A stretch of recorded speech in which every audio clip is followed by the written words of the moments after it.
नई टॉपिक हम लोग शुरू करने चल रहे हैं। और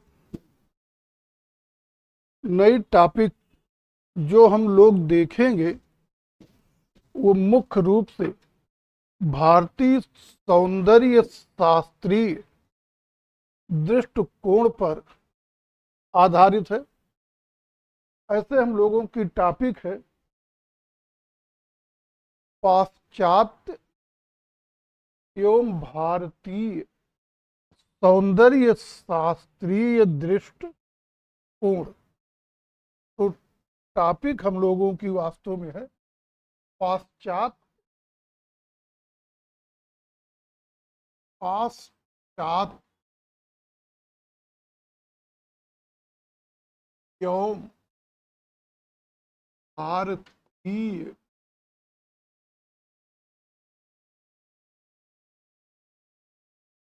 सौंदर्य शास्त्रीय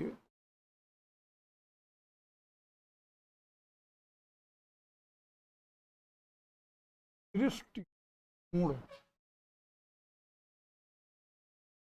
ये पीएलटी में दिया गया आपका सिलेबस है और सिलेबस की दूसरी यूनिट है। तो भारतीय एवं पाश्चात्य एवं भारतीय सौंदर्य शास्त्रीय दृष्टिकोण हमको देखना है। लेकिन पहले हम मेन रूप से अपना भारतीय सौंदर्य शास्त्रीय दृष्टिकोण देख लेते हैं, फिर पाश्चात्य से उसकी तुलना कराते हैं। सब चीजें अपेक्षाकृत बेहतर ढंग से समझ में आए। सब जो है चीजें हैं बेहतर ढंग से समझ में आएगा। और इस तरह से हम लोग सबसे पहले देखेंगे हम भारतीय सौंदर्य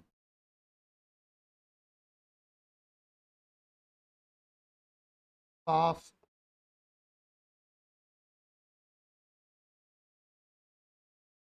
दृष्टि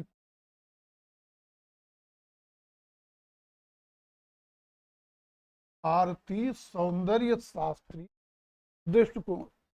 और जब हम भारतीय सौंदर्य शास्त्रीय दृष्टिकोण को समझ लेंगे तब हमें दोनों की तुलना अपेक्षाकृत बेहतर समझ में आए।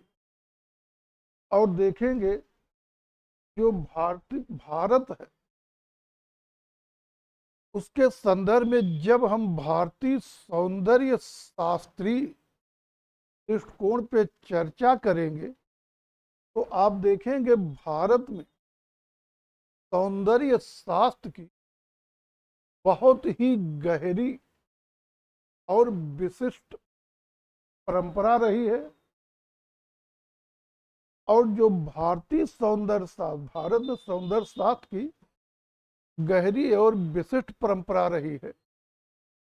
और जो भारतीय सौंदर्य शास्त्र है ये केवल बाह्य सौंदर्य तक ही सीमित नहीं। भारतीय सौंदर्य शास्त्र केवल बाह्य सौंदर्य तक ही सीमित नहीं है। इसके विपरीत माना गया है कला, साहित्य, नाट्य, संगीत, काव्य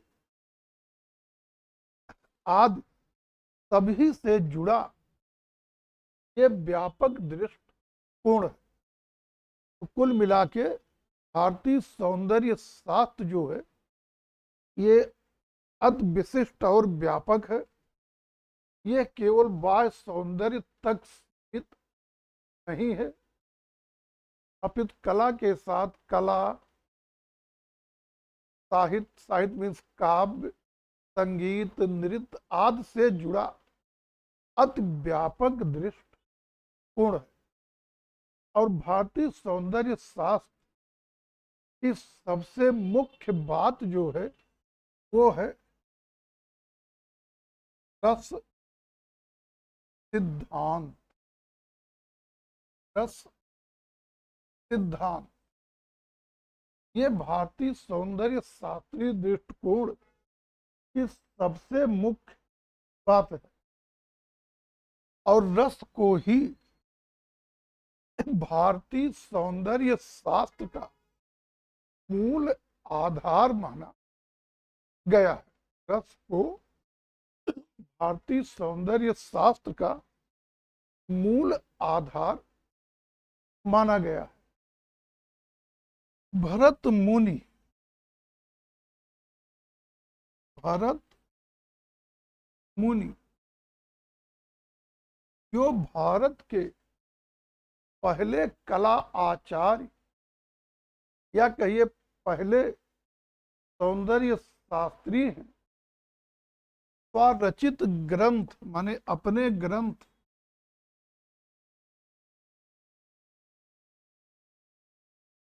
नाट्य शास्त्र, अपने ग्रंथ नाट्य शास्त्र में इस भरत मुनि ने कुल 8 रसों की चर्चा की है।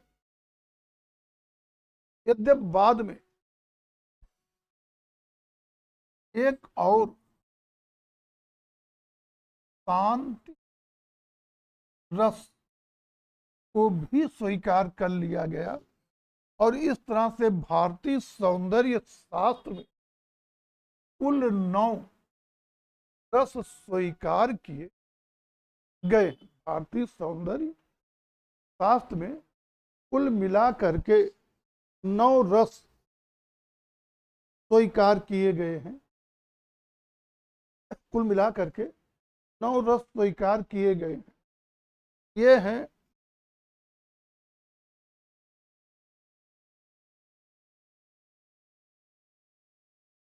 कुल 9 रस माने गए हैं।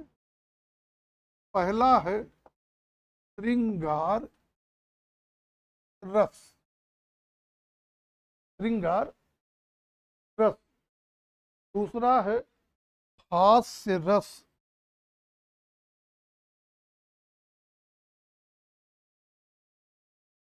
तीसरा है करुण रस,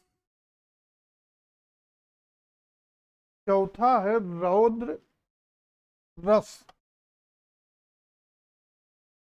रौद्र रस। पांचवा है वीर रस, छठा है भयानक रस,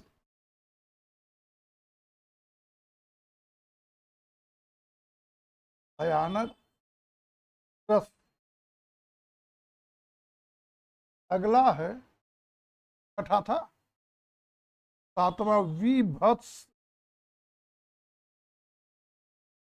रस, आठवां है अद्भुत रस और नौवां अंतिम है शांत रस, शांत रस। तो ये कुल मिला करके भारतीय सौंदर्य शास्त्र में ये 9 रस स्वीकार किए गए। इनमें से 8 भरत मुनि ने ही माना था। 9वां रस शांत रस बाद में जोड़ा गया।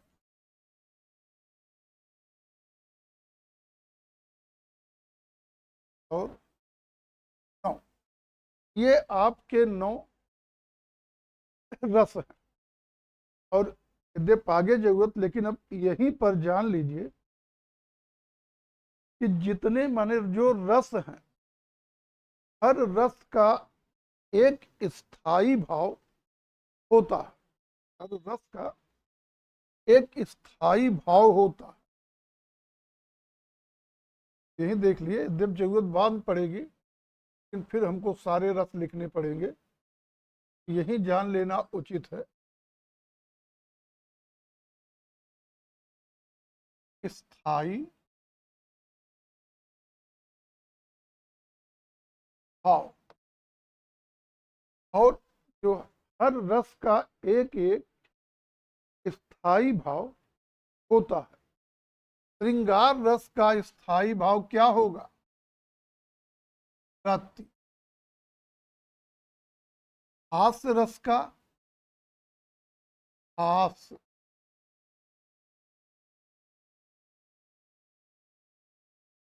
करुण रस का स्थाई भाव क्या होगा? करुणा, शोक। करुण रस का शोक। रौद्र रस का स्थाई भाव क्या होगा? क्रोध।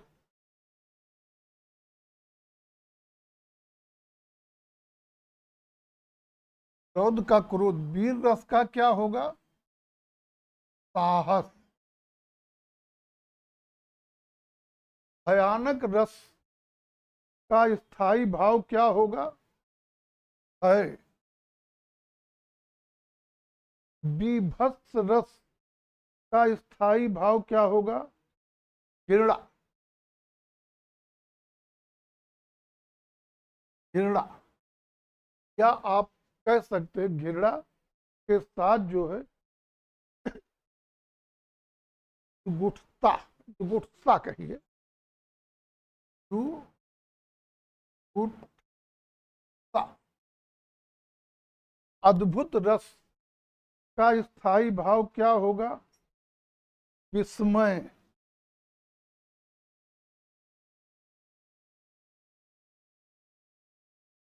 आश्चर्य। शांत रस का स्थाई भाव क्या होगा? निर्वेद।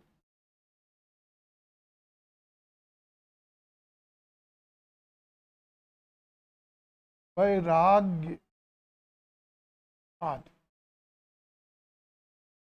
तो जनरली टीजीटी में तो केवल रस तक आता है।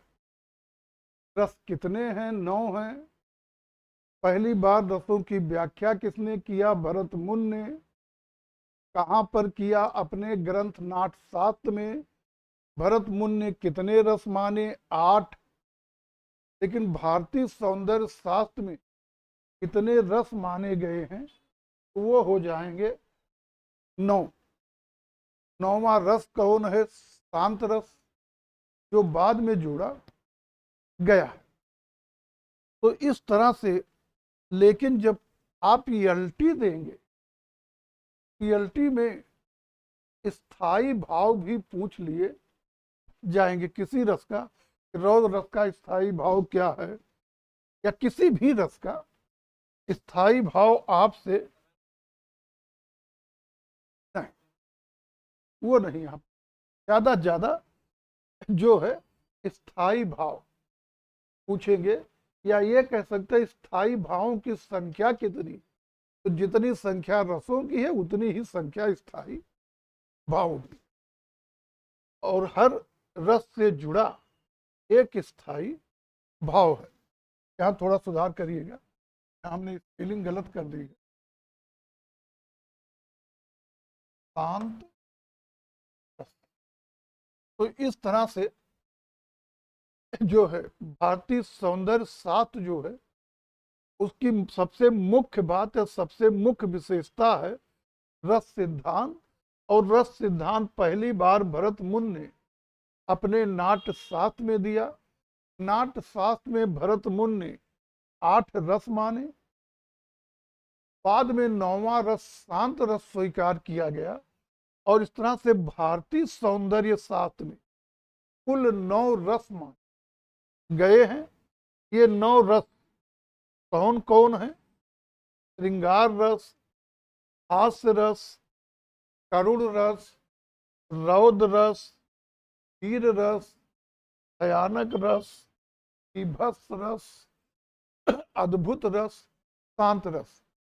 और सबके अपने स्थायी भाव हैं। श्रृंगार का स्थायी भाव रत, हास्य का स्थायी भाव सही, हास्य का स्थायी भाव हास्य, करुण का स्थायी भाव शोक, रौद्र का स्थायी भाव क्रोध, वीर का स्थायी भाव साहस, भयानक का स्थायी भाव भय, बीभत्स का स्थायी भाव घृणा या गुस्सा, अद्भुत का स्थायी भाव विस्मय या आश्चर्य, शांत का स्थायी भाव निर्वेद या वैराग्य है। और कला, ऐसे आप कला और साहित्य दोनों कह सकते, साहित्य मीन्स काव्य, तो कला और साथ ही काव्य, भारतीय सौंदर्य शास्त्र में कला और काव्य का उद्देश्य रसों, भारतीय सौंदर्य शास्त्र में कला और काव्य का उद्देश्य रसों की अनुभूति कराना माना गया। तो अब भारतीय सौंदर्य शास्त्र की मूल बातें आप जान गए कि भारतीय सौंदर्य शास्त्र का मूल आधार क्या है? रस है। रस या कहिए रस सिद्धांत है। और रस कुल मिला करके 9 माने गए हैं, सबके एक एक स्थायी भाव है। और कला का मुख्य उद्देश्य इन्हीं रसों की अनुभूति कराना। ये भारतीय सौंदर्य शास्त्र की मुख्य विशेषताएं। लेकिन भारतीय सौंदर्य शास्त्र जो है, ये केवल, भारतीय सौंदर्य शास्त्र जो है, ये केवल और केवल भौतिक सुखों तक ही सीमित नहीं, ये आध्यात्मिक सुखों तक व्यापक है। और भारतीय सौंदर्य शास्त्र का अब हम देख लेते हैं आध्यात्मिक दृष्टिकोण। भारतीय सौंदर्य शास्त्र का आध्यात्मिक दृष्टिकोण।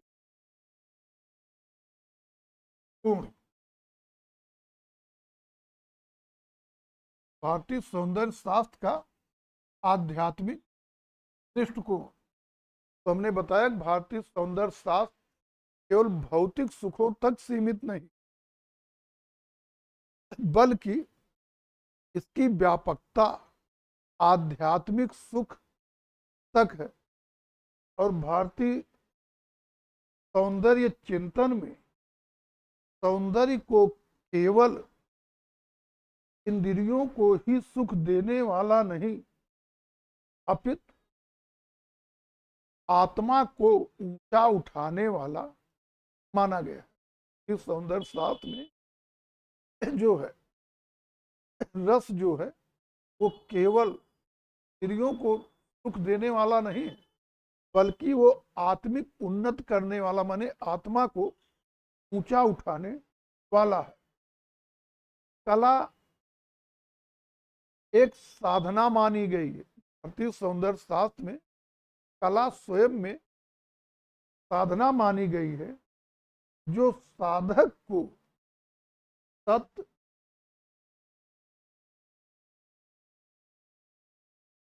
चित्त,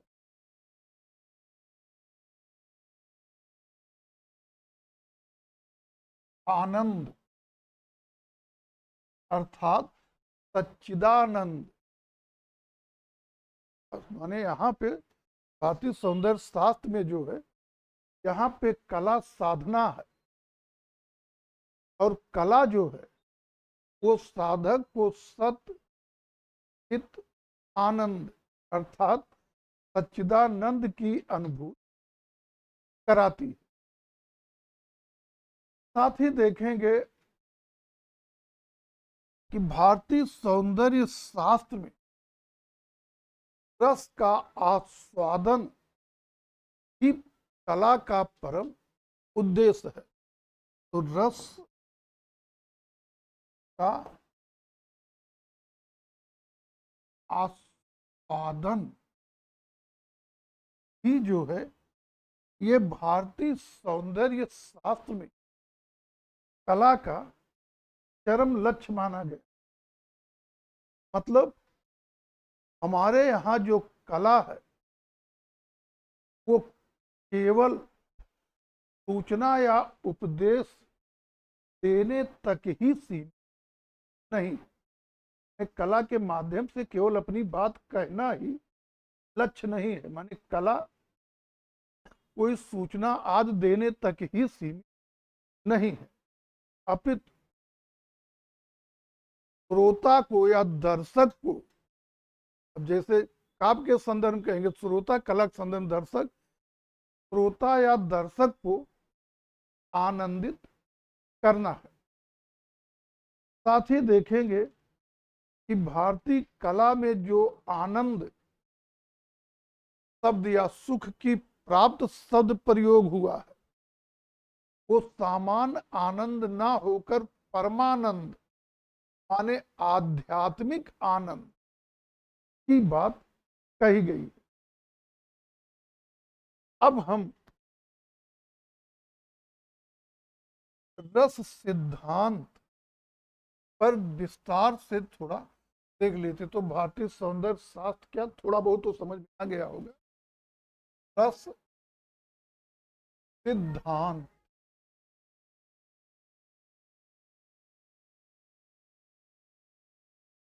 पर हम लोग चर्चा करने चल रहे हैं।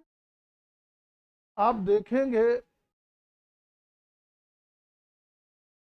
रस सिद्धांत पर चर्चा करने वाले पहले आचार्य हैं भरत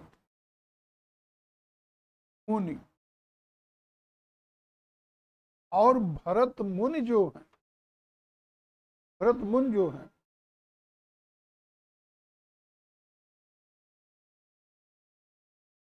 रस को कला की आत्मा मानते हैं।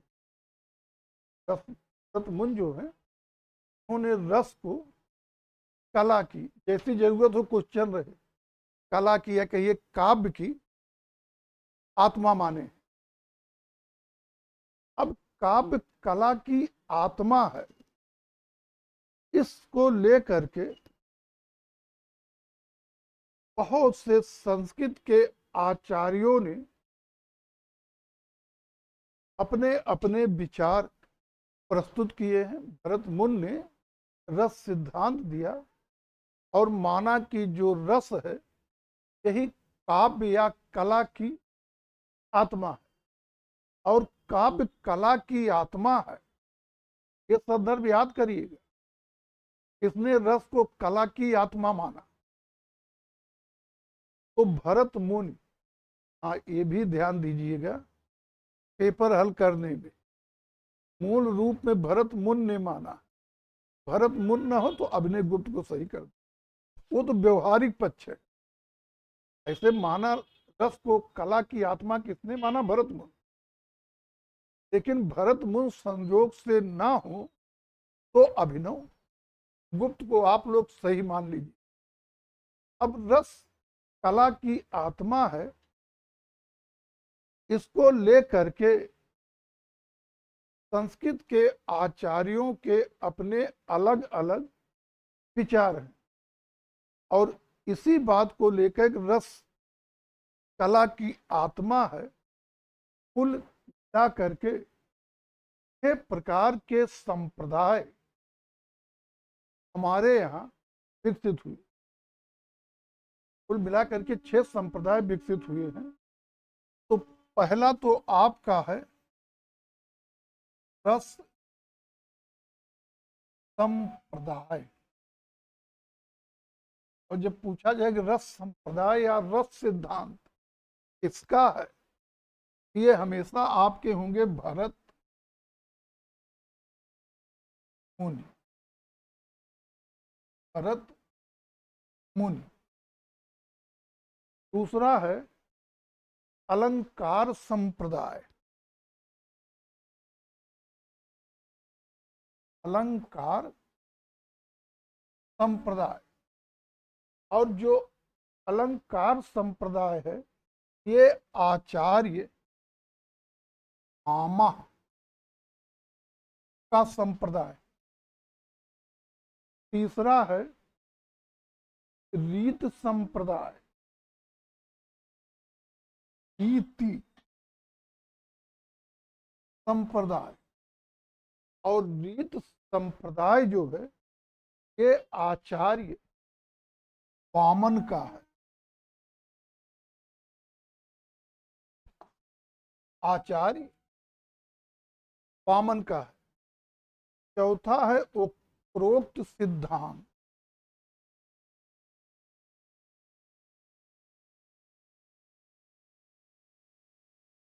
उपरोक्त संप्रदाय, और उपरोक्त संप्रदाय जो है ये आचार्य कुंतक का है।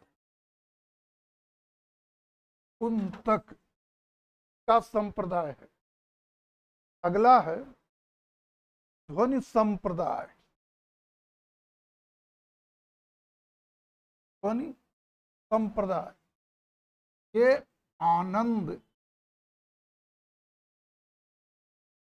वर्धन का है। और अगला एवं अंतिम है औचित्य सिद्धांत।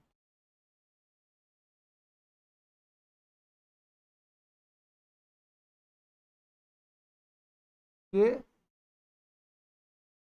हेमेंद्र का। तो इस तरह से कि कला की आत्मा क्या है, कला की आत्मा क्या है, इसको लेकर के हमारे यहाँ कई विचारधारा या संप्रदाय विकसित हुए, और कुल मिला के प्रमुख रूप से ये संप्रदाय विकसित। आचार्य माने रस संप्रदाय या कहिए रस सिद्धांत भरत मुन का है। भरत मुन मानेंगे कि रस जो है ये कला की आत्मा। अलंकार संप्रदाय भामा का, भामा कहेंगे अलंकार जो है ये कला की माने काव्य की आत्मा है। वास्तव में है क्या कि ये सब जो है ये मुख्य रूप से हिंदी में पढ़ा जाता है, हिंदी साहित्य, इसीलिए काव्य शब्द ही ज्यादातर प्रयुक्त है। आप काव्य कला दोनों लेकर चलिए। तो जितने संप्रदाय हैं ये जैसे कुंतक उपरोक्त को कला की आत्मा मानेंगे, आनंद वर्धन ध्वनि को मानेंगे, हेमेंद्र औचित्य को मानेंगे। दूसरे ध्यान दीजिएगा कि जो संप्रदाय संप्रदाय लिखा है आप उसे सिद्धांत सिद्धांत भी लिख सकते, रस सिद्धांत, अलंकार सिद्धांत, रीत सिद्धांत, इस तरह से भी लिख सकते हैं। और अब हमको देखना है इसमें से सबसे पहले हम ये देखें रस संप्रदाय। अब प्रश्न उठता है कि रस है क्या। ये चीज तो क्लियर है। अब आप देखते होंगे वास्तव में पीजीटी में ये सब सिलेबस करके नहीं दिया गया, लेकिन क्वेश्चन आते होंगे कि उपरोक्त किसका है, ध्वनि किसका है, रस संप्रदाय नहीं आता होगा, रसों की व्याख्या पहली बार किसने की, आते वही सब, ये सब क्वेश्चन आते हैं। यहाँ पे सिलेबस बना के दे दिया, सिलेबस टॉपिक बना दिया, इसलिए आपको व्यवस्थित ढंग से सब जानना।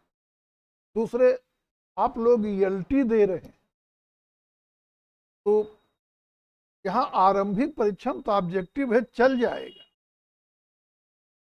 इसके जस्ट बाद जो फाइनल एग्जाम है उसमें लिखना है। दो तरह क्वेश्चन है, 125 शब्द में, 200 शब्द में। तो जब तक आप इस तरह डिटेल नहीं पढ़े रहेंगे आप लिख ही नहीं सकते। भाई पता लगेगा कि जो है रस सिद्धांत पर 125 शब्दों में व्याख्या कीजिए, क्या लिखेंगे? 2-4 लाइन लिखने के बाद पेन ही नहीं चलेगी। लेकिन जब इस तरह पढ़े रहेंगे जैसा हम बता रहे हैं, तो आराम से 125 शब्द 200 शब्द आराम से आप लिख लेंगे। और प्लस क्या लाभ है कि आप जो ऑब्जेक्टिव क्वेश्चन आएंगे उनको भी अपेक्षा की बेहतर पकड़ेंगे। जैसे पॉइंट वाइज पढ़े होंगे, ये इनका, ये इनका, इनका, तो जब आप पूरा व्यवस्थित ढंग से पढ़ लेंगे तो चीजें और बेहतर ढंग से समझ में आएंगी। तो अब हम लोग जो है रस संप्रदाय माने रस संप्रदाय या रस सिद्धांत पर चर्चा करने चल रहे हैं। तो पहला प्रश्न यही उठता है कि आखिर रस है क्या। यहाँ ध्यान देंगे कि रस शब्द जो है यहाँ पे ये सामान्य अर्थ में नहीं है। जैसे हम लोग कोई चीज खा रहे हैं या कोई जूस वगैरह पी रहे हैं, ये होता है कि रस पी रहे हैं। गन्ने के जूस पी ले तो कहेंगे रस पी रहे हैं। तो यहाँ पीने या खाने के अर्थ में ये रस शब्द नहीं है, बल्कि यहाँ पे रस का आशय आनंद की अनुभूति से है। रस का आशय यहाँ पर है आनंद की अनुभूति। और भरत मुनि ने अपने ग्रंथ नाट्य शास्त्र के 6वें और 7वें अध्याय में, भरत मुनि ने नाट्य शास्त्र लिखा है और नाट्य शास्त्र के 6वें व 7वें अध्याय में इन रसों पर विस्तार से चर्चा की, विस्तार से चर्चा की है। और भरत मुनि ने लिखा है कि भाव अनुभाव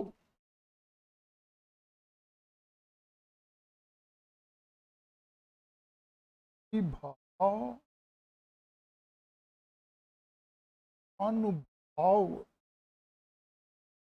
विभाव अनुभाव व्यभिचारी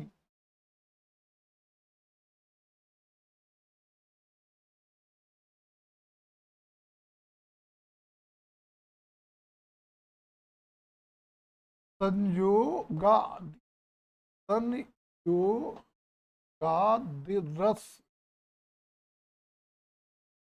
विभाव अनुभाव व्यभिचार व्यभिचारी संयोगाद्रस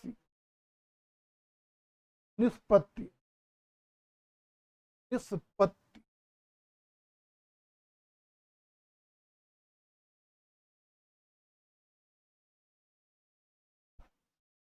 विभाव अनुभाव व्यभिचार संयोगाद्रस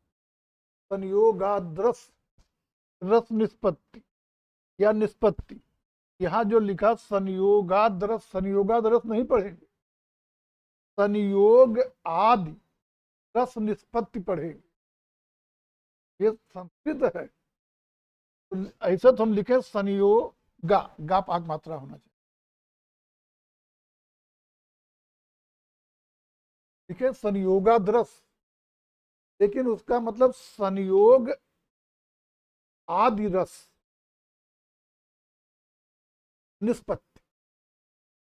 विभाव व्यभिचार संयोगाद्रस निष्पत्ति, यही भरत मुनि का रस सूत्र है।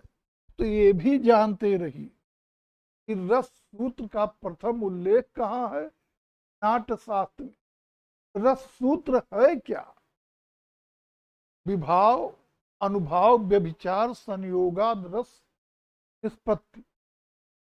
कहने का मतलब है विभाव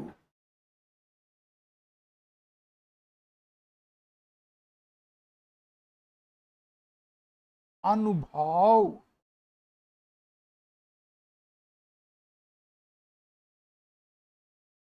व्यभिचारी,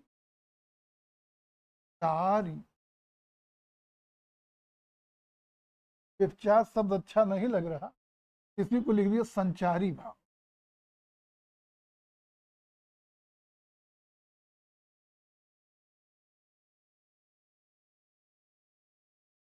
आदि के संयोग से रस निष्पत्ति होती है। विभाव, अनुभाव, संचारी भाव, यही तो है विभाव, दोनों एक में जुड़ा है। अनुभाव, व्यभिचार मतलब संचारी भाव।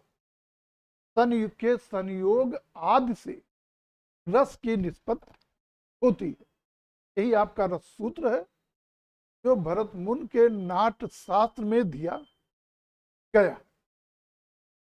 और इसका मतलब है कि विभाव, अनुभाव, व्यभिचार, संचारी भाव आदि के संयोग से रस की उत्पत्ति होती है। अब यहाँ हमको बहुत डिटेल नहीं जाना है, कारण कि हिंदी तो है नहीं, कला के संदर्भ में ही पढ़ना है, नहीं तो सब बहुत डिटेल 2-3 दिन केवल यही चलने वाले, उतना डिटेल हमको जाना नहीं। अब आप कहेंगे जो रस है इनके संयोग से उत्पन्न होता है, और रस के कुल मिला के 4 अंग होते हैं। रस के 4 अंग होते, तो रस के 4 अंग कौन है? एक तो स्वयं आपका अपना रस हो जाता है, वो है स्थायी भाव। स्थायी भाव, फिर विभाव, फिर अनुभाव,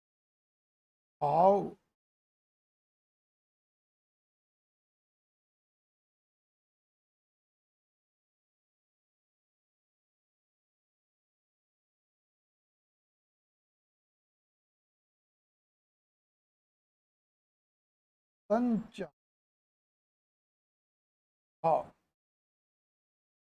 ये आपके भाव के 4 अंग या 4 भाग होते। हल्के 60 में केवल जान लीजिए, क्योंकि उनको बहुत डिटेल नहीं जान। स्थायी भाव क्या है? मतलब आप समझिए, जो रस है वही, हर भाव रस का एक स्थायी भाव होता, अभी आपको हमने पीछे बताया है। तो जितने रस होंगे उतने स्थायी भाव होंगे।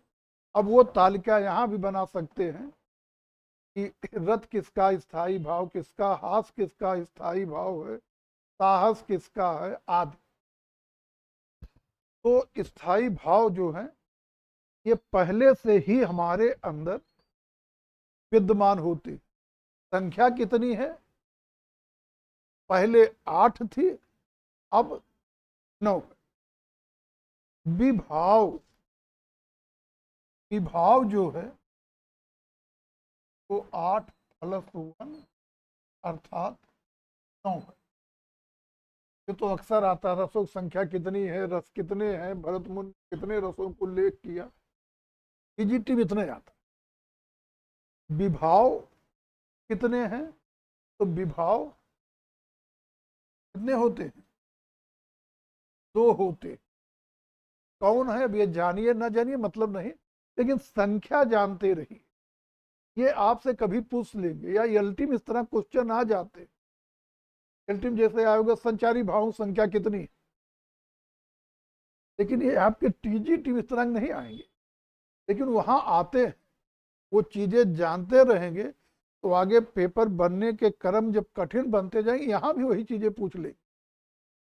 तो विभाव 2 हैं, और एक आलंबन होता है, एक उद्दीपन।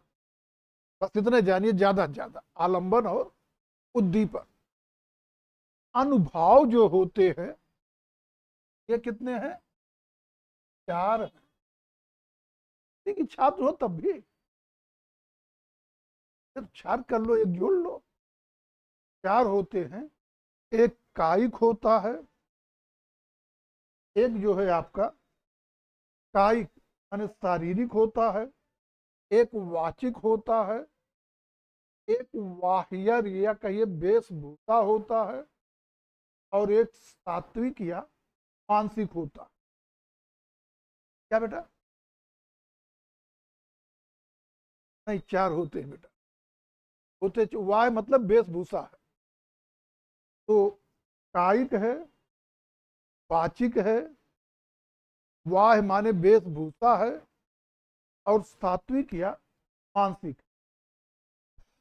अब इनकी डिटेल व्याख्या करना हमको लगता बहुत ज्यादा ही कोई मतलब नहीं, क्योंकि इससे ज्यादा कलम कहीं नहीं आता कि अब विभाग में जो है आलंबन की व्याख्या की जाए, उद्दीपन की, बहुत गहरा हो जाए।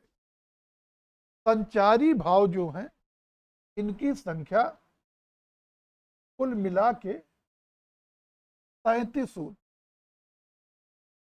ये जानते रहिए। इसमें तो दो आपके पूछे जा रहे हैं। स्थाई भावों की संख्या कितनी है? स्थाई भाव, स्थाई भाव 9, और संचारी भाव कितना बता रहे हैं? 37। तो हमको लगा 47 बोल रहे, तभी हमको ये भी ये पूछे जाते हैं। तो आप चारों जानते रहिए, फिर जब दो पूछे जाए तो आगे अगला भी पूछ सकते हैं कितने हैं। तो ये रस के आपके चार अंग हो गए। अब इसमें देखेंगे जो है, जो भरत मुनि हैं इन्होंने लिखा क्या? रस सूत्र। रस सूत्र क्या है? रस सूत्र आपका क्या है? विभाव, अनुभाव, संचारी भाव, संयोग आदि रस निष्पत्ति। ये तो है। उन तोड़ बता रहे द्रस को विभाव, अनुभाव, संचारी भाव, संयोग आदि रस निष्पत्ति। तो क्या मतलब है? भाव, अनुभाव, संचारी भाव आदि के संयोग से रस की निष्पत्ति होती है। अब इसमें दो शब्द हैं, एक है संयोग और दूसरा है निष्पत्ति। संयोग और निष्पत्ति। और इसी संयोग और निष्पत्ति को लेकर रस सूत्र की व्याख्या बहुत से कला आचार्यों ने की है।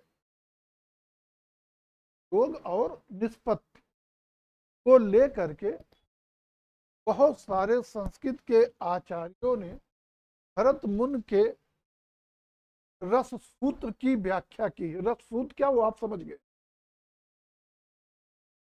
ठीक है। और जो भी रस सूत्र की व्याख्या की है उनको आप कहेंगे ये नाट्य शास्त्र के टीकाकार। उन्होंने नाट्य शास्त्र पर टीका लिखी। टीका लिखने मतलब उसको विस्तारित किया, अपने ढंग से उसे समझाने का प्रयास किया। यहाँ पे संयोग, इनके संयोग से जो रस निष्पत्ति हो रही वो कैसे हो रही, संयोग और निष्पत्ति का आशय क्या, और रसूत्र पर मतलब नाट्य शास्त्र पर टीका लिखने वाले में चार प्रमुख विद्वान हैं, और वही चार रस नाट्य शास्त्र के प्रमुख टीकाकार माने जाते हैं।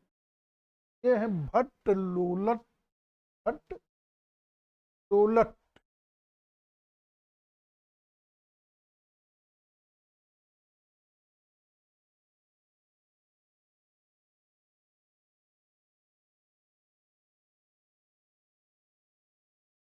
संकुक, भट्ट लोलट, संकुक, भट्ट नायक,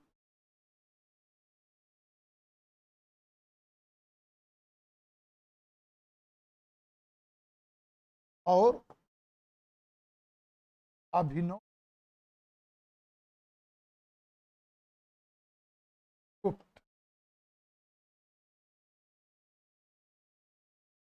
अभिनव गुप्त, ये चार आचार्य ही जो हैं ये नाट्य शास्त्र के प्रमुख टीकाकार के रूप में लिए जाते हैं। यही चारों जो है नाट्य शास्त्र के प्रमुख टीकाकार।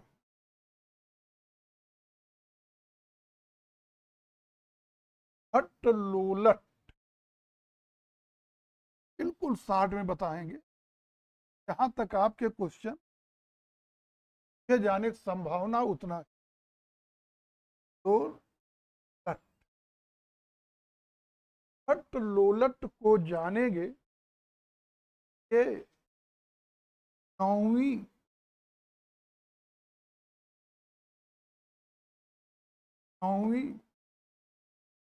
सदी के दस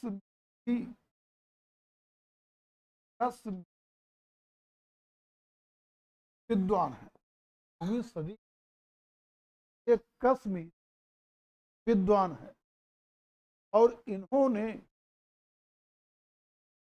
नाट्य शास्त्र पर टीका लिखी, लेकिन इनकी टीका कहीं उपलब्ध नहीं है। माने इनकी पुस्तक कौन है तो आपको पता ही नहीं चला। उसके कुछ उद्धरण या प्रसंग हमें अभिनव गुप्त के अभिनव भारती में होते हैं। मतलब इनकी पुस्तक आपसे पूछी ही नहीं, जो उपलब्ध है नहीं, किसी ज्ञाते नहीं, पूछेंगे कहां से। तो ये 9वीं सदी कश्मीर के विद्वान हैं, नाट्य शास्त्र के टीकाकार हैं, लेकिन इनकी टीका उपलब्ध नहीं है। उसके कुछ उद्धरण या प्रसंग अभिनव गुप्त रचित अभिनव भारती में उपलब्ध, और इन्होंने प्रस्तुत की जो व्याख्या की उसमें अपना सिद्धांत दिया आरोपवाद या उत्पत्तिवाद। आरोपवाद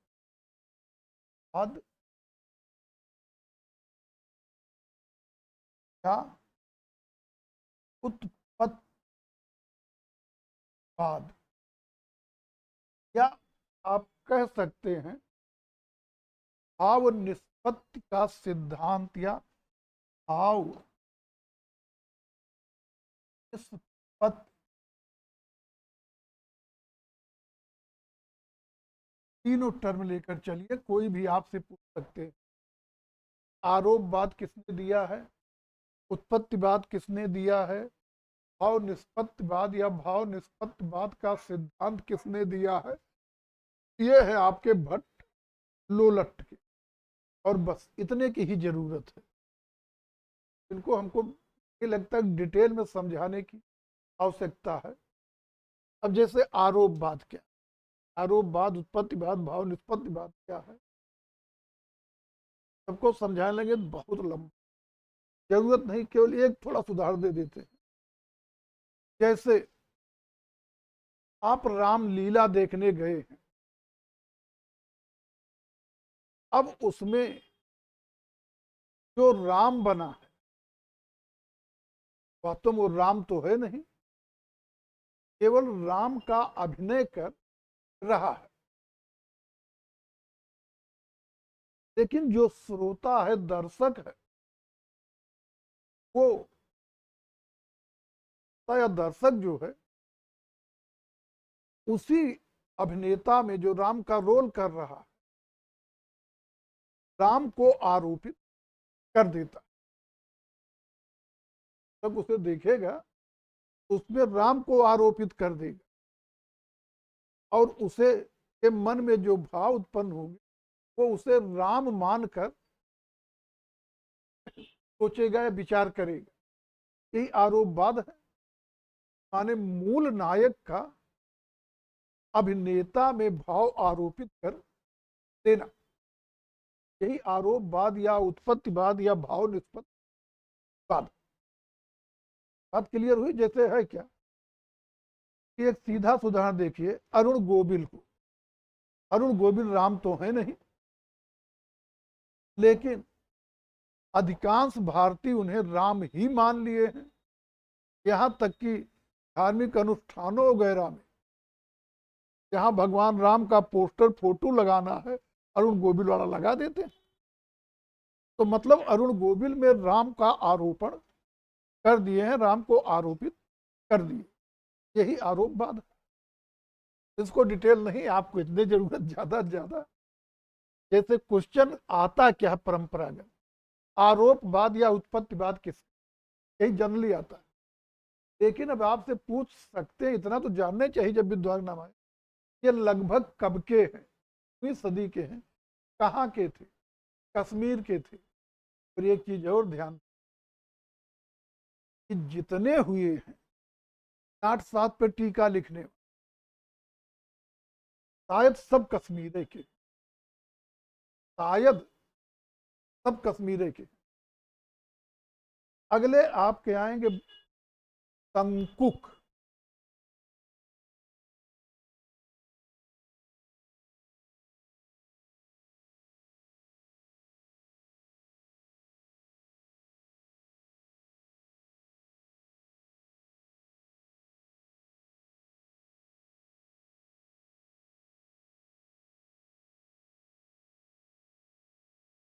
कौन आगे, तंकुक। तंकुक जो है समय का भी 9वीं ईस्वी, पहले का भी हमने बताया लोलट का भी 9वीं सदी ईस्वी। लेकिन कहीं कर्म रखना हो तो इनको दूसरे पे रखेंगे। मतलब ये कहने का है, क्वेश्चन इस तरह थोड़े आएगा। क्वेश्चन आपका आ सकता है कि रस सूत्र के मतलब 60 के पहले टीकाकार कौन है, तो पहले टीकाकार भट्ट लोलट को माना जाए। समय भले दोनों का 9वीं है, लेकिन आपका अपना कंसेप्ट होगा, पहले ये है फिर ये।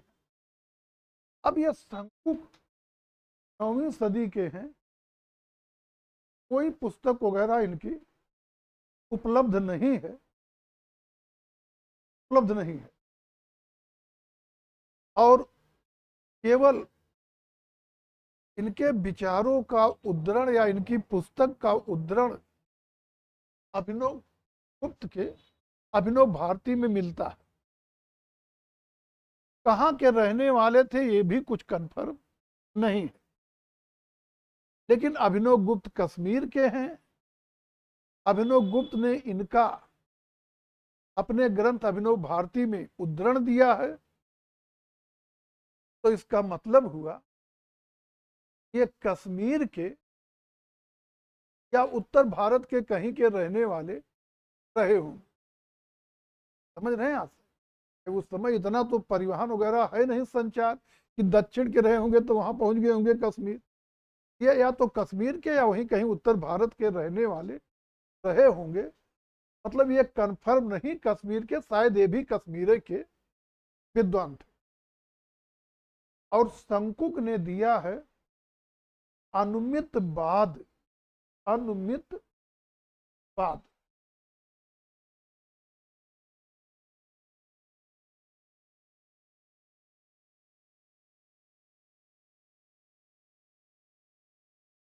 इनका जो सिद्धांत है, वाद है, वो अनुमितवाद के नाम से जाना जाता है।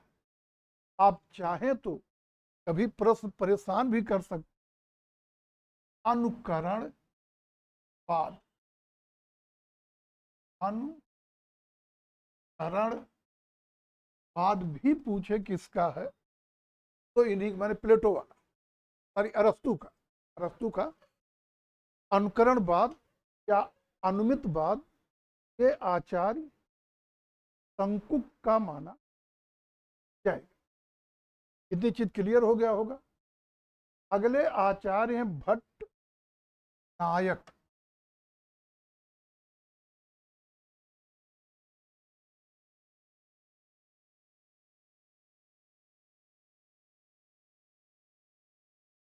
भट्ट नायक,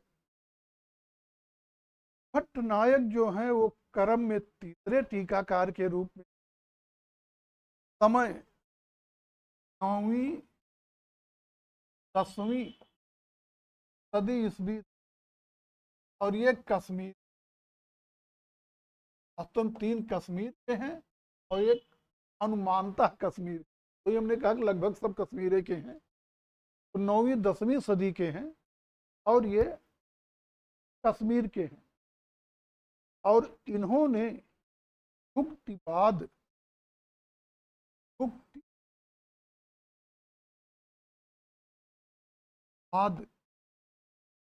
का सिद्ध किया है। भुक्तिवाद भट्टनायक का जो है ये है भुक्तिवाद, इनका ग्रंथ उपलब्ध है, पहले 2 का नहीं उपलब्ध है, ये केवल उद्धरण अभिनव भारती मिलती, इनका ग्रंथ आपको उपलब्ध है और इनका ग्रंथ है काव्यालंकार। काव्यालंकार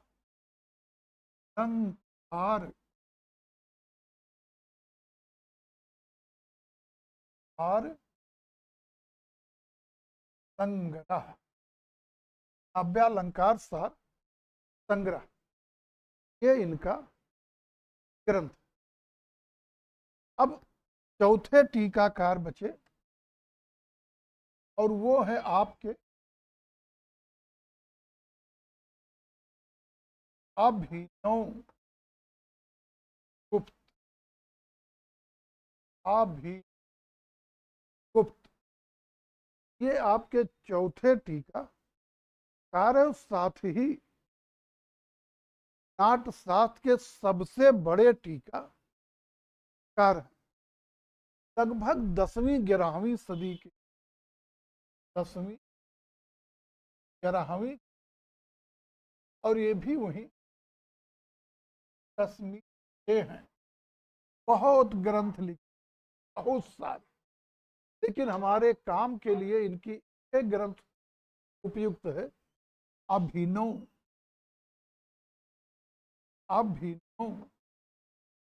भारती। आपसे अगर ग्रंथ की दृष्टि से इनका पूछा, बस केवल अभिनव भारती ही पूछ जाएगी। और इन्होंने कला में अभिव्यक्तिवाद, अभिव्यक्तिवाद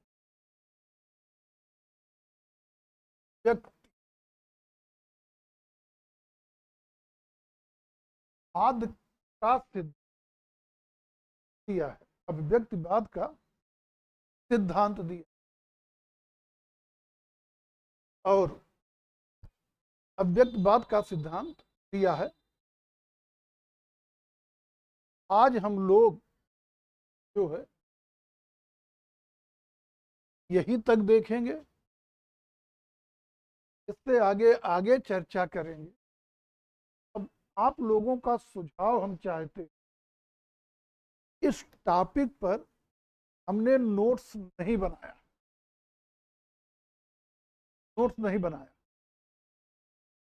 और बनाएंगे भी नहीं, ना बनाए हैं ना बनाएंगे। और कारण है, मैंने बताया ना, कला के लिए स्पेशलिटी कोई पूरे इलाहाबाद में नहीं, केवल हम ही पढ़ा रहे, बाकी सब कोई टीजीटी के बैच में टीजीटी दोनों का एडमिशन ले रहे,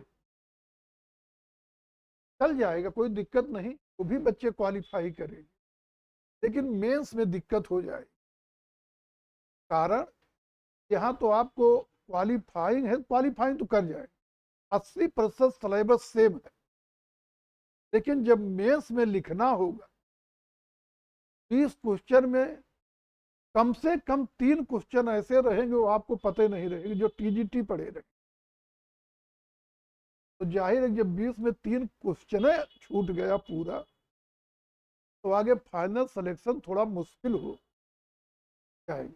नहीं छूटना चाहिए, लगभग सब कवर होने चाहिए, और 3 क्वेश्चन आप छोड़ देंगे तो वहां दिक्कत होगी, यहाँ नहीं।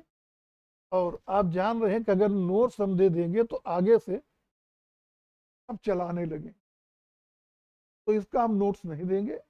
हाँ, आप लोग अगर इतने से काम चल जाए तो ठीक है, नहीं चाहे तो कहिए हम इनको लिखवा दें। लिखना चाहे तो लिखवा देंगे, आप लोगों को उपलब्ध हो जाए, क्योंकि लिखवाना बहुत ज़्यादा विस्तृत नहीं हो पाता, लेकिन नोट्स देने का मतलब सार्वजनिक हो जाए।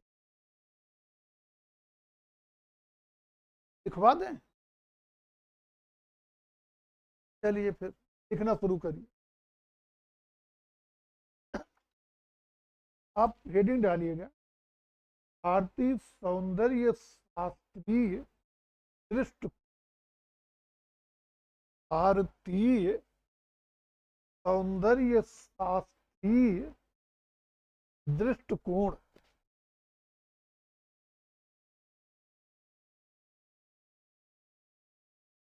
भारतीय सौंदर्य शास्त्रीय दृष्टिकोण प्रेस करके लिखिए। भारतीय सौंदर्य शास्त्र, भारतीय सौंदर्य शास्त्रीय दृष्टिकोण बहुत ही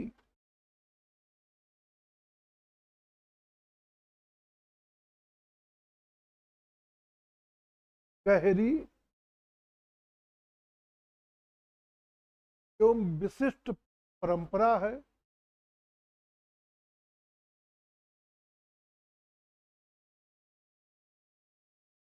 इसे केवल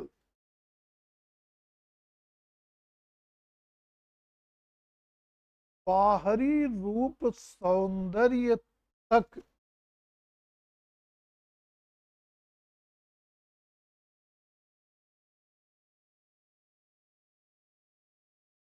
बाहरी रूप सौंदर्य तक ही सीमित नहीं माना गया है,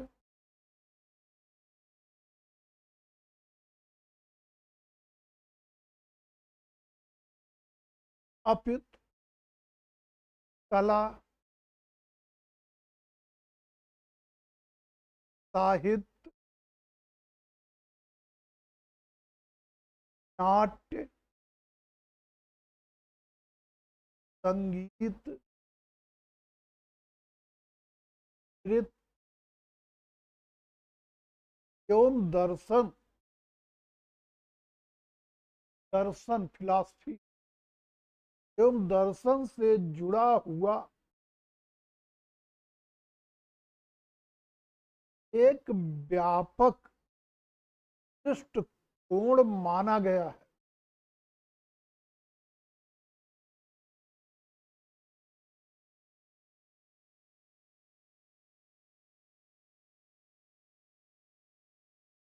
भारतीय सौंदर्य शास्त्र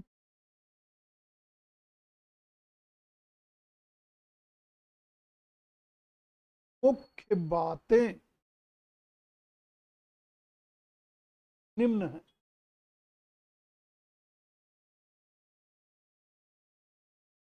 नंबर 1, रस सिद्धांत।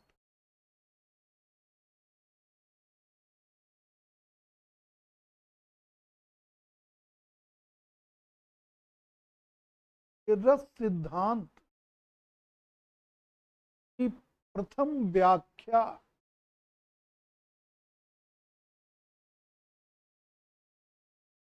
भारत के प्रथम सौंदर्य शास्त्री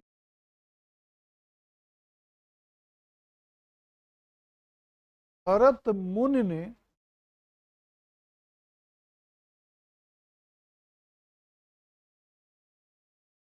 अपने ग्रंथ नाट्य शास्त्र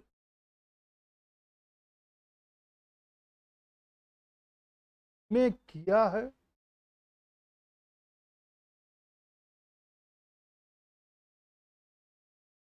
अगली पॉइंट, रस को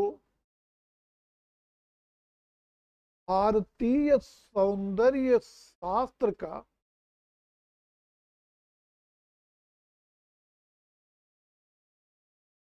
मूल आधार माना गया है।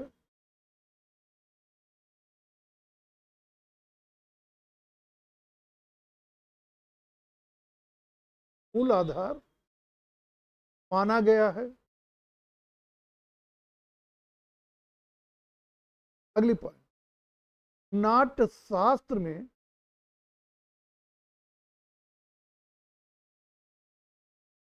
आठ रस बताए गए हैं।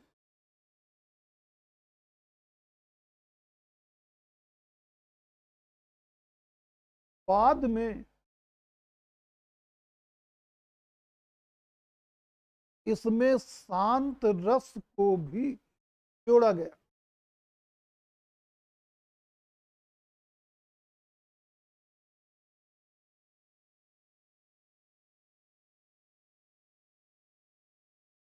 इस प्रकार भारतीय सौंदर्य शास्त्र में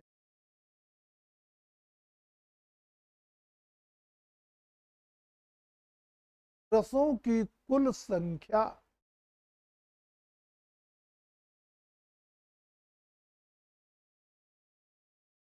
9 मानी गई है।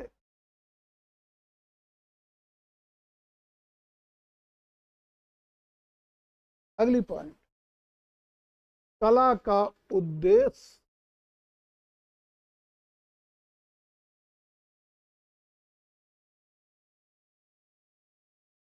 रस की अनुभूति कराना माना गया है।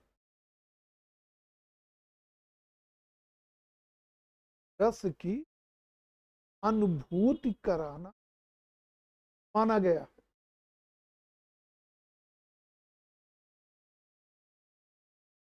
फिर लिखिए,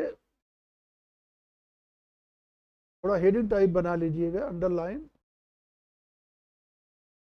सौंदर्य शास्त्र का आध्यात्मिक दृष्टिकोण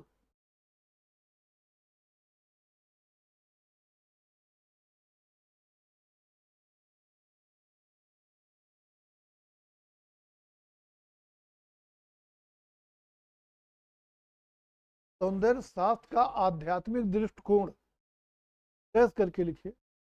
भारतीय चिंतन में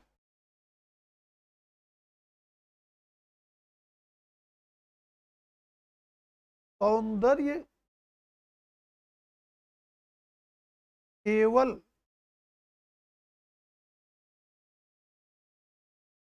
इंद्रियों को तृप्त करने वाला नहीं है।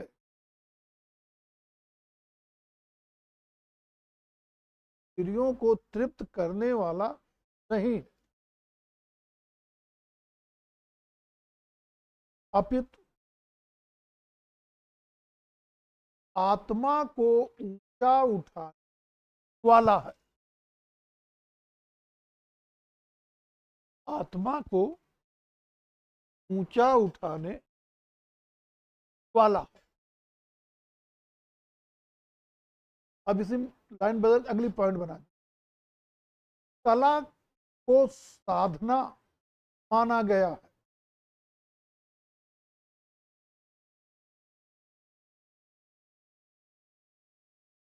कला को साधना माना गया है। जो दर्शक को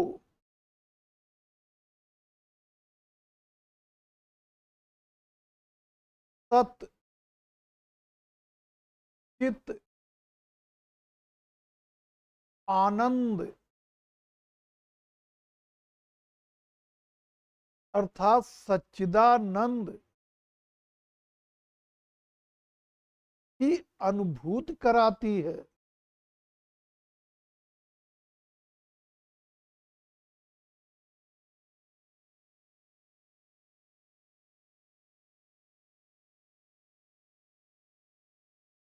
फिर नई लाइन लिखिएगा, हेडिंग टाइप में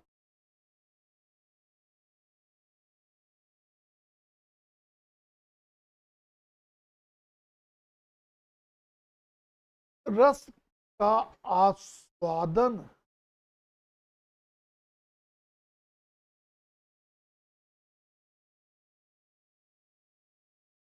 ही परम लक्ष्य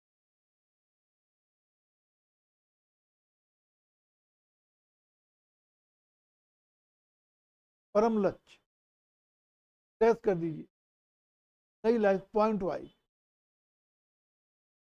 कला का उद्देश्य केवल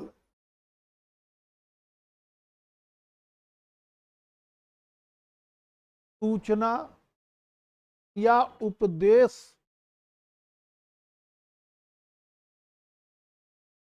सूचना या उपदेश देना ही नहीं,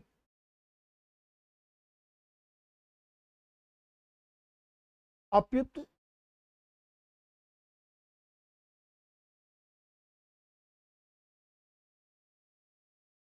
दर्शक या, बल्कि लिखिए अपितु दर्शक क्यों लिखिए, दर्शक को आनंदित करना है।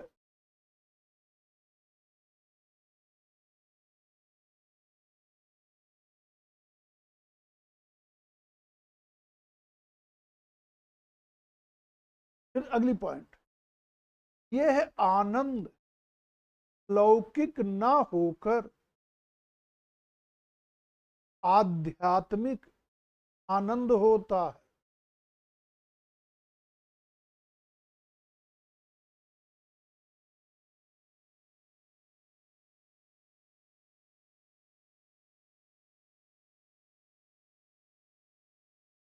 अब हेडिंग डालिए, रस सिद्धांत,